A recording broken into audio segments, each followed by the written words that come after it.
stérile. Non, il faut travailler sur les sujets concrets pour les Français. C'est ça que j'attends. C'est ça que j'attends de son intervention. Sujet concret, vous faites une proposition. Vous dites qu'il faudrait supprimer la TVA sur les produits alimentaires. Et oui. Vous savez, parfois il faut revenir à des choses de bon sens. Est-ce que vous trouvez normal qu'on taxe ce qui permet de faire vivre sa famille, ce qui permet de vivre soi-même? C'est-à-dire manger. Est-ce que c'est normal qu'on le taxe? Il y a beaucoup de pays dans le monde où on ne le taxe pas, y compris en Europe. Eh bien moi je souhaite, j'ai d'ailleurs déposé une proposition de résolution européenne, elle est là. Oui, parce qu'il faut l'accord de l'Europe. Il faut l'accord de l'Europe. Vous savez, il y a plus de 120 millions de gens qui en Europe sont dans la précarité, c'est-à-dire un quart de la population européenne.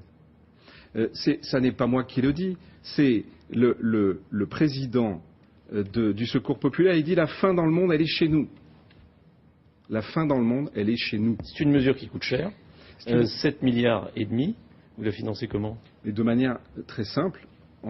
Il suffit d'augmenter le taux normal de la TVA, qui pèse en grande partie sur les produits que nous importons, et qu'on fasse cette mesure qui bénéficiera à tout le monde, qui est une mesure de justice, qui permettra à des gens de manger. Vous savez, moi, quand j'étais maire adjoint pendant 18 ans de la ville de Garches, nous avons été la première ville de France à nouer un partenariat avec les Restos du Cœur.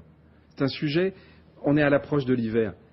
Est-ce qu'on ne peut pas, par exemple, sur un sujet concret comme celui-là, se mettre tous autour de la table? Est-ce qu'on ne peut pas en faire un sujet sur lequel la France se batte en Europe? La bataille et c'est bon pour la croissance et la consommation de ce la bataille pour la présidence.